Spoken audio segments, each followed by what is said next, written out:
Good afternoon, everybody. It's a very distinguished audience. I'm very privileged to be here. Yeah, I hear there are a lot of you also working on biplot, so I hope you can answer my questions because I think you know more about the topic than I do. All right, is going to talk about compositional biplots and log ratio analysis and the visualization of bulk fatty acids. And yeah, this project is, I am employed by Heineken, but this is not a Heineken project and it's not Heineken data. I just want to make that clear.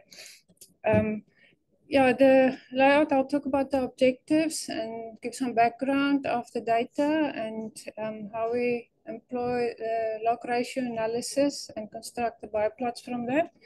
And how we select a subset of the data to describe, which will describe the full data set and then some results and interpretation. And I will also touch on some future work that we plan.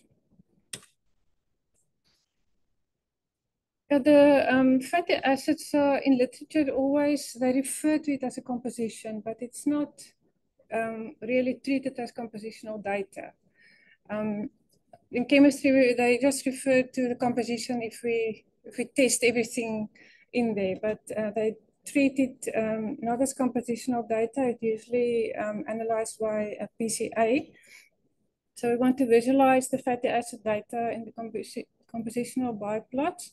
And we want to explore the log ratio to analyze the data.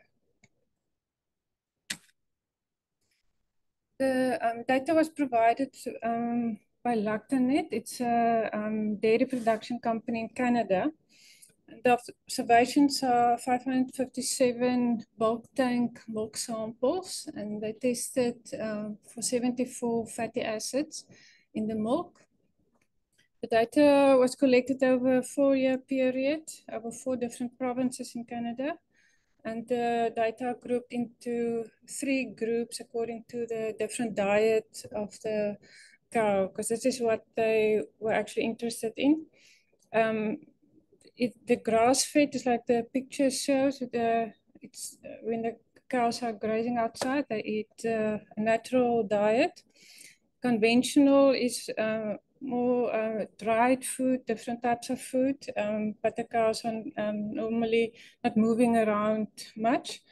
And silo feeding is when they store dried food for long term, and usually that's fermented.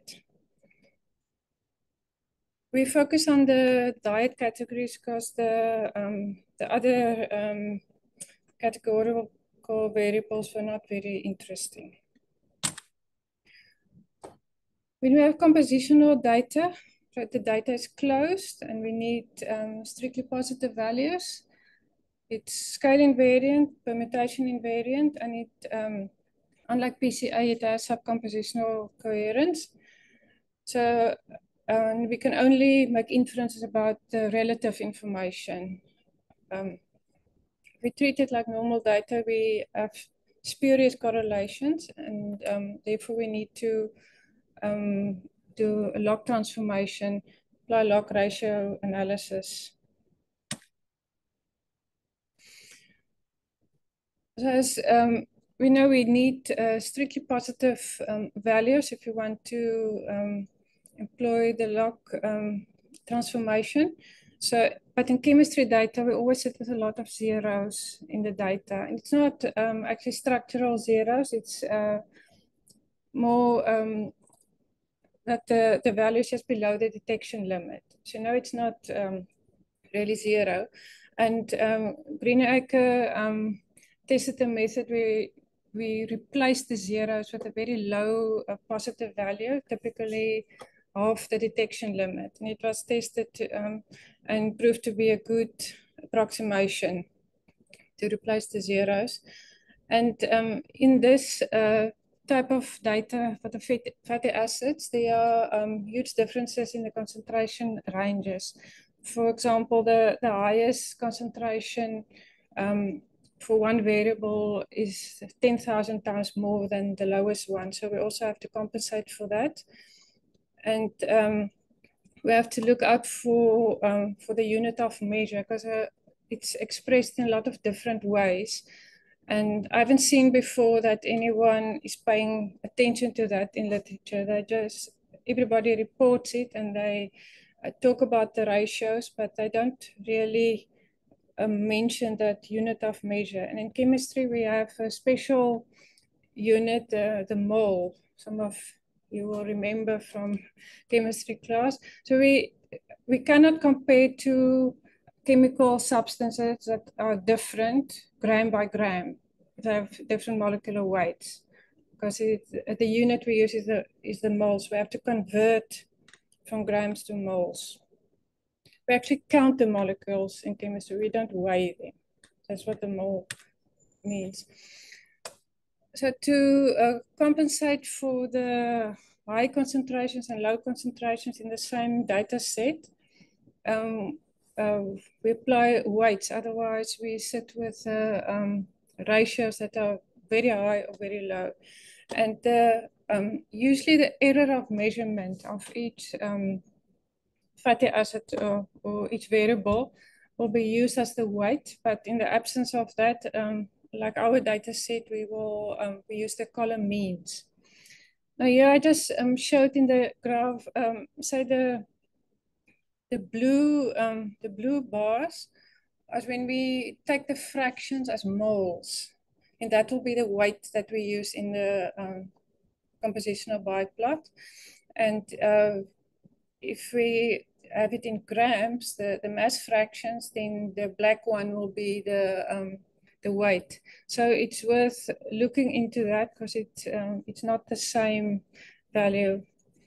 I anticipated to see a drastic difference in the two plots when I apply the weights. I don't see a dramatic difference, but intuitively I feel there must be a difference.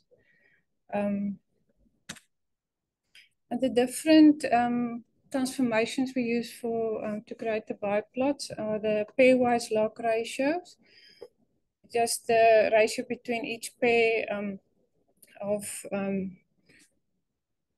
the variables, and the centered log ratio, where each part is divided by the geometric mean, and the additive log ratio, where we choose a reference part and we divide the rest of the remaining variables we divide by that reference part. We take the data as it is, unweighted, then this is the plot we have for the row points. And the variance accounted for is only 38.7%. Now it seems to be, might be interesting plot because we have two clouds of data, but if we apply the weights, then it looks completely different. So this is the isometric biplot where the data is weighted according to the molar fractions. And I didn't put all the variables, otherwise the plot is too cluttered. So the positions of the row points are principal coordinates, and the variables are standard coordinates. And then the weighted variance is 1 along each axis. So in this compositional biplot, the variables are not of interest, but the link between. So it's a distance between the two two variables, the line that is connecting the two. That's the same plot. The green line just show what we mean by the link. And that link is representing the variance of the log ratio. And this is how we compare the different ratios by looking at the links. For instance, that one will have less variance than, for example, the one at the top and the one at the bottom. This is, it's still the same data. It has a different scaling. Here we sacrifice the link. The link doesn't have meaning in this plot. Here we just emphasize the contribution of each variable to the total variance. So it's called the contribution by plot. So I put things just in a different perspective. Like for instance, the previous plot, we will have the 1 second from the top. You'll see it looks very prominent in the, but here it disappears close to the center. The total log ratio variance consists of the variance explained and the variance contained. So each log ratio contains a fraction of the total log ratio variance. And P minus 1 linearly independent log ratios explain all of the log ratio variance. So in our data set, 73 linearly independent log ratios is enough to represent the full data set with 2,701 log ratios.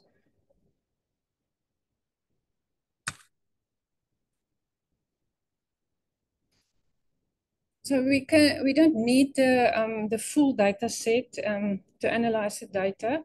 There are different ways to get to a subset, and one of the options is the additive log ratio, where we take one of the parts as a reference part. So then we have, we only need a subset of 73 log ratios. And if we take into account all the possibilities, then it is p to the power p minus 2. So that's quite a big number in this case. So the way we find the this subset is there's a paper that Wien Eike wrote about how we calculate this. It basically geometrically the full data set is compared with the geometry of the subset, and all the possibilities are considered, and they is measuring it with Procrustes correlation to compare the different subsets. But this R code is one line of code to do all this calculation, so it was quite easy. So for our data set, there are two candidates for the denominator. So the two options is the fatty acid with the 16 carbon chain. It gives the lowest variance. That's always one option. And the other option is the one with the highest Procrustes correlation. That was the C14. So if we plot both, then the one with C16 as the denominator looks a bit different from the original data, but the C14 as denominator gives exactly the same plot as the original data. Yeah, the only thing that's different is just more variables are added. Yeah, but it's exactly the same plot. And now you can see the variance accounted for 71.8%. This plot is the principal component analysis of the additive log ratios. I didn't add the ratios here as the variables. It is actually the ratio. So it's the fatty acid divided by the C14, just to remove some of the clutter.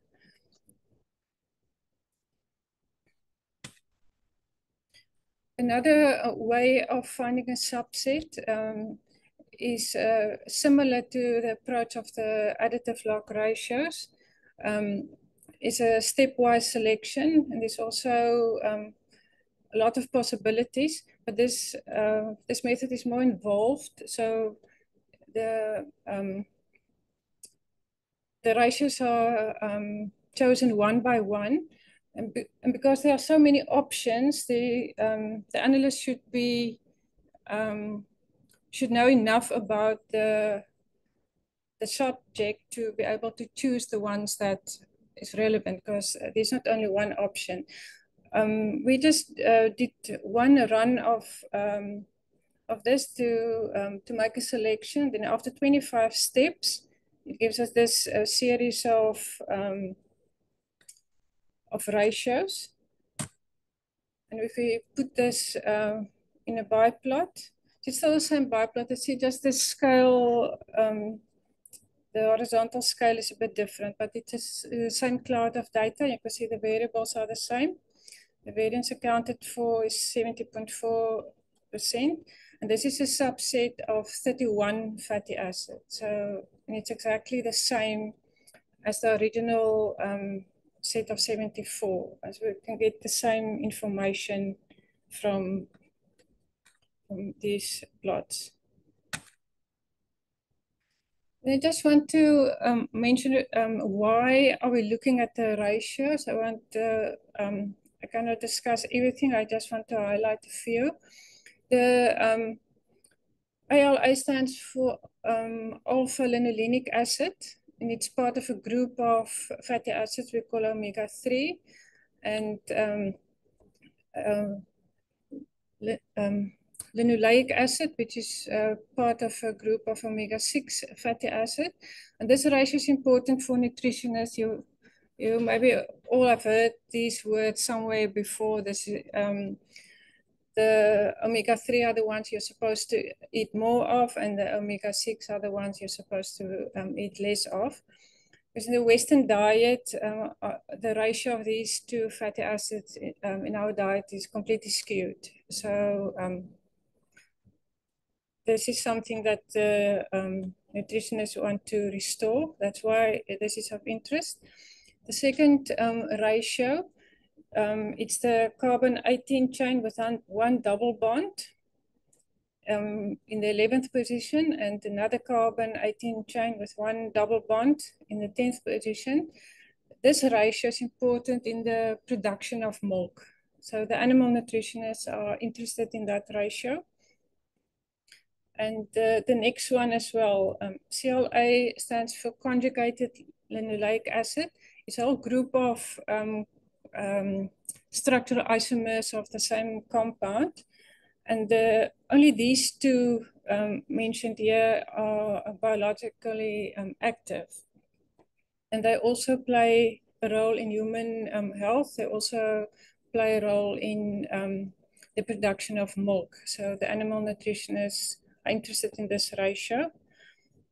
And then SFA stands for saturated fatty acids. That's also the ones you're not supposed to eat too much of. And POFA is the polyunsaturated fatty acids. Those are the ones that's good for you. So also interested in that ratio. In this, it's still the same biplot as we had before. I just replaced the names of the variables with with a different name. So we group omega-3 and the omega-6.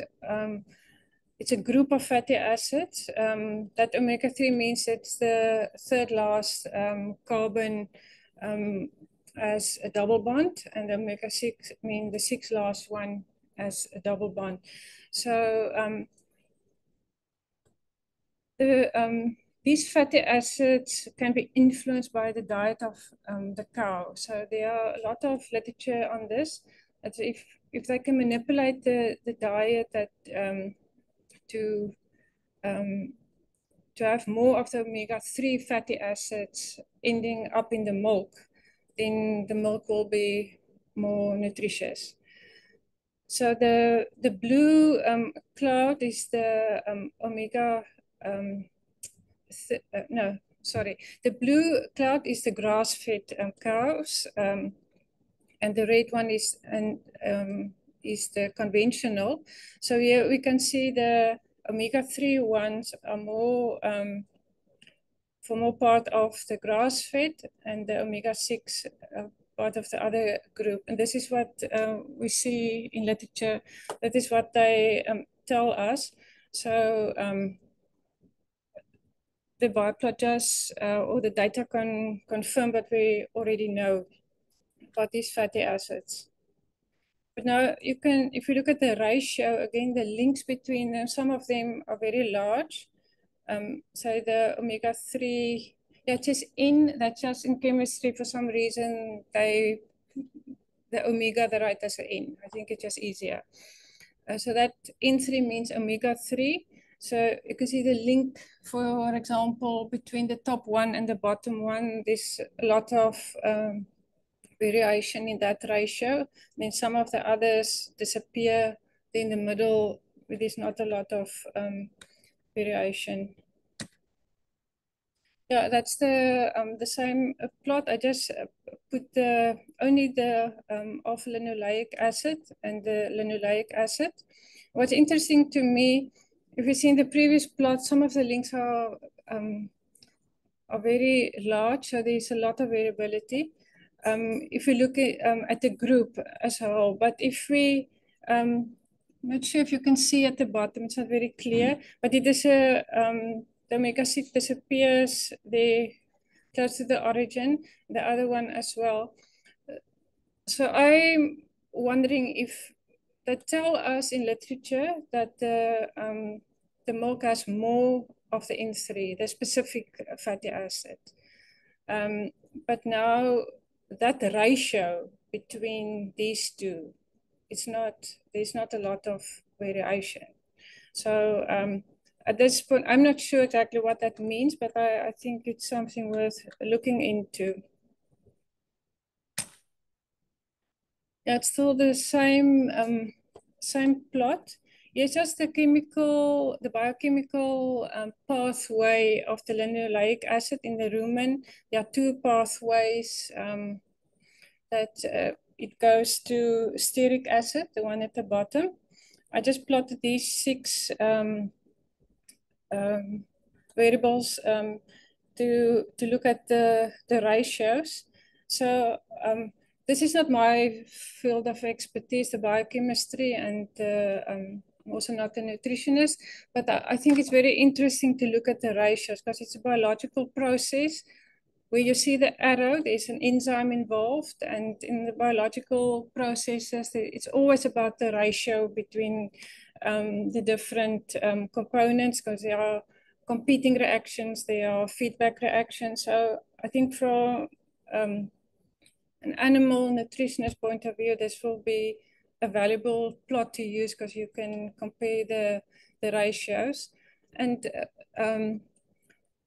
one thing that for me is interesting to see that, from a statistician point of view, always look at the variation. If it's not a lot of variation, it's not interesting. But for this specific topic, if we look at the ratio, we say we can manipulate the diet of the cow to influence these ratios. But then some of these ratios doesn't have a lot of variability, regardless of how we manipulate it. So that must have meaning. So I think it's something worth exploring. Yeah, then the same for the alpha-linoleic acid. So there are 5 routes that the alpha-linoleic acid can go to stearic acid. This is a natural process in the rumen. I just, yeah, and it's the same as the previous one. Some of the ratios are there's a lot of variability, and some others in the same pathway does not have a lot of variability. So it would be interesting to know what exactly it means. Yeah, just shortly, we classify the fatty acids. So in the milk, about 4% of milk is fat. About 95% of the fat is triglycerides. Triglyceride is a molecule that contains the fatty acids. So those 3, let me just get the pointer. So that chain, those 1, 2, 3 chains, those are the 3 fatty acids. So chemically, we have to break this bond to set the fatty acids free to analyze them. And then we have the different groups. The saturated ones is the one with no double bond, and then the unsaturated is the one with either one double bond or more than one double bond. now we can group the compositional data in these three fractions and then display it on a ternary diagram. So it's a saturated, the monounsaturated, and a polyunsaturated. And what is interesting here is that if you put them all together, all the polyunsaturated ones, there's not a lot of variability in them. The variability is more between the or in the saturated fatty acids and in the monounsaturated. The origin of the milk fatty acid. So if we analyze it in milk, we, as I said before, we have the triglycerides, we break it down, and then we have all the fatty acids in milk in one pool, and that is our composition. But they do, before the milk is produced, the fatty acids have different origins. So in the rumen, the shorter change from C4 to C15 is produced in the rumen. So it starts with C4 and then C2 units are added. And then the process stops at C16. No, the longer chains are not produced in the rumen, and it's, so it goes to, it ends up in the milk, this part. So, and then from the feed, the longer chains,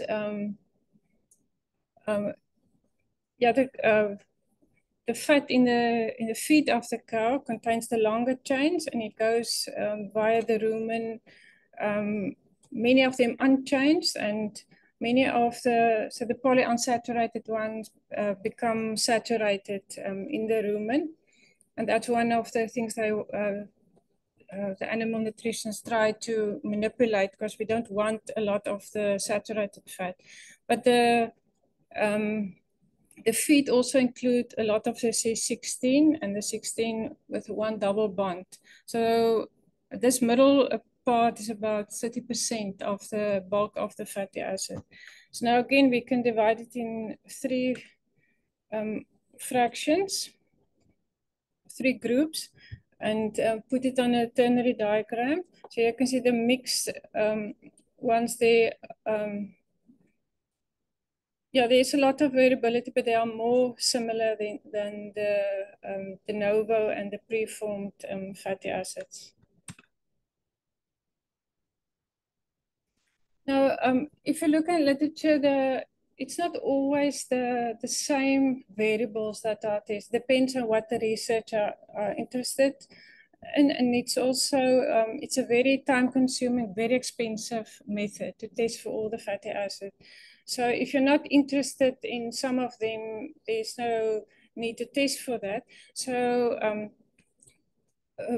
basically all the data sets that you look at will have different fatty acid listed there.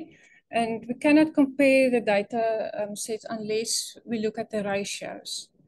It's also because it's not reported as a composition, but we close the data and then we can look at the ratios.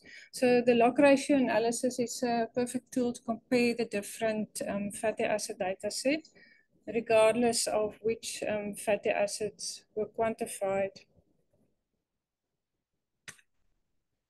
And some future things we want to touch on. We want to compare the different analytical methods, because not, I mean, most of the data, they will refer to the analysis, and it is some written up method. It's a standard method, but there is a lot of variability. There are a lot of different ways, similar ways, but it's not exactly the same. It also depends on where your focus is. Do you want to separate the longer chains, the different isomers, or do you just want to separate the saturated ones?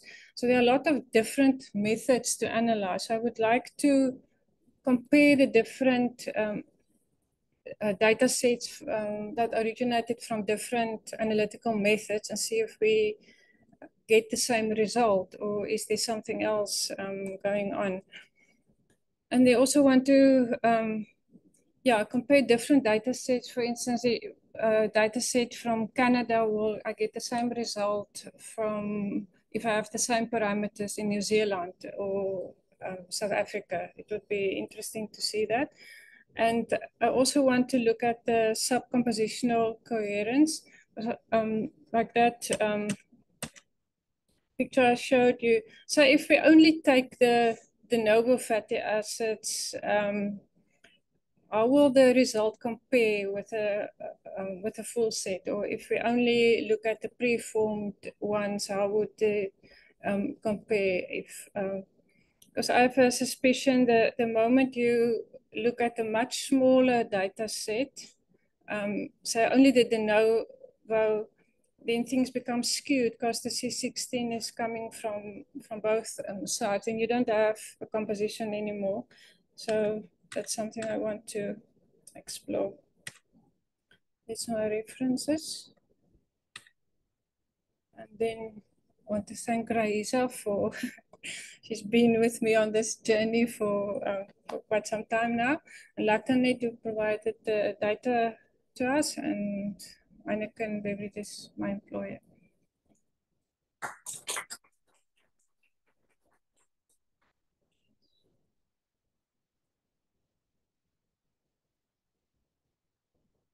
Question. You say 4% fats in regular milk. Yeah. So if they say low fat, is that 2%? Like say it's a milk question. I don't, yeah. And fat free is then obviously. Yeah, so 2% milk, it's still a lot of the fat left in milk. Yeah, I'm not sure the exact numbers, but yeah, fat free and low fat and full cream. Yeah, you need to put it in perspective because only about, so between 3 and 5% of full cream milk is fat. The mass of the milk. But they sell it as if they took out all the fat. Yeah. In one of your slides, you show that in milk there's a lot of N3, but that doesn't correspond to some of the ratio that you computed. What can be attributed to that? Second, it does not correspond to N3. You can look at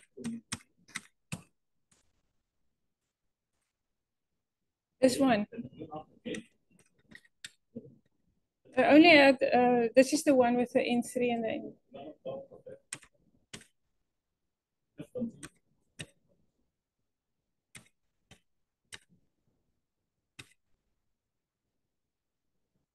There was only the one with the N3. So I think it's this one here. Yeah, not all the N3 omega-3s are pointing in this direction. Not all of the N6. Is that what you're referring to? But yeah. Your ratio don't correspond. But yet you're right, is that in milk there's a lot of N3, but that doesn't correspond to your ratio that you computed.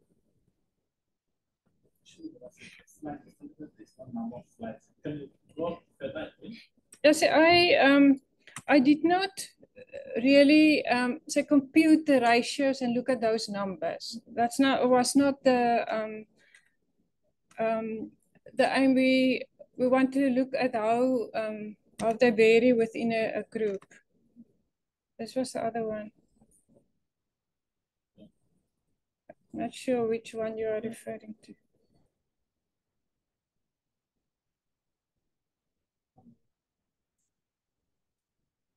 So it's probably the variables that you're not looking at, but I'm assuming they took a bulk sample, put it in a, and is there not like genetic variation that actually looking at the diets or?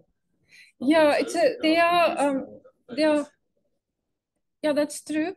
There are numerous factors that influence the milk. Of course, the breed of the cow is a major factor, but the diet is one of the main factors how we can manipulate the fatty acids. What I mean was the breed also captured, or let's say in silo farming they only use one particular breed, then Yeah. the I think how do you piece those out? I don't have, for this data set, I don't have that information, but I'm sure the person who was in control of this project who provided the data, they have that information, and of course it makes a difference. Yeah, it should be. But so, for instance, if you are a dairy producer, so, for instance, I might have one herd of one specific breed. But now, if you mix up everything, then you don't know where the variation comes in. But it is one factor to consider. But I don't have all the information. But I believe that for this data set, it was mostly the same. Because you can also see on the percentage of fat, different breeds have different percentage of fat in the milk. So, and if you look at this data set, the fat percentages are very similar throughout. There's not a big difference.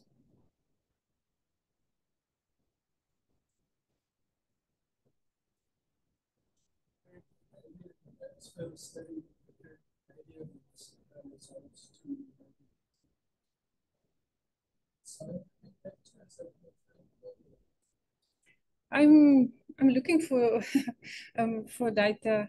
Yeah, I'm trying to get hold of more data sets. And where this project started, I was working on a project where I want to analyze the fatty acid myself. That was in cream.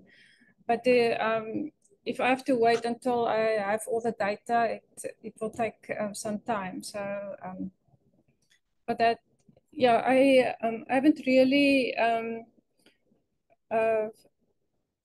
exhausted all my options to look for a South African data set, but I'm sure it is available.